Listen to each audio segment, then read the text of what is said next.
શ્રી સદગુરુ પ્રવચન પ્રસાદ 56માંથી લીધેલ. દીપાવળી. મુમુક્ષુના અંતરમાં જ્ઞાન દીપાવલી પ્રગટાવનાર પરમ ઉપકારી શ્રી સદગુરુદેવનો જય હો, વિજય હો. ભગવાન મહાવીર પરમાત્મા આજે આસો વદ 14ની પાછલી રાતે એટલે કે આસો વદ 13ની સવારે પાવાપુરીમાં નિર્વાણ પામ્યા.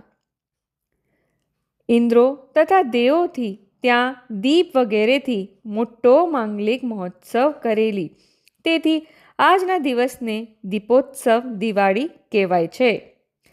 આજે ભગવાન મહાવીરનો નિર્વાણ કલ્યાણક એટલે પોતાના પર્યાયમાં મહાવીર્ય ઉછાળી કલ્યાણ કરવાનો કાળ. આજે પ્રભુ વર્ધમાનનો નિર્વાણ કલ્યાણક એટલે પોતાના પર્યાયનું વર્ધમાનતાનો કાળ. આજે દીપાવળી એટલે અંતરમાં જ્ઞાન દીપાવળી પ્રકટ કરવાનો કાળ. આજે અનંત ચૈતન્ય લક્ષ્મી પૂજનનો કાળ. આજે શારદા સરસ્વતી જીનવાણી પૂજનનો દિવસ. આજે આત્માનંદના લાભનો દિન ને ત્રિકાળ જ્ઞાયકના લક્ષ્યે લાભ સવાઈ પણ અનંતો આત્મલાભ પ્રાપ્ત કરવાનો કાળ. આવું જેણે કર્યું તેણે પોતાની સ્વકાળ પર્યાય પોતાના અખંડ આત્મ સ્વભાવ તરફ વાળ્યો ને તેણે ખરી દિવાળી ઉજવી કહેવાય.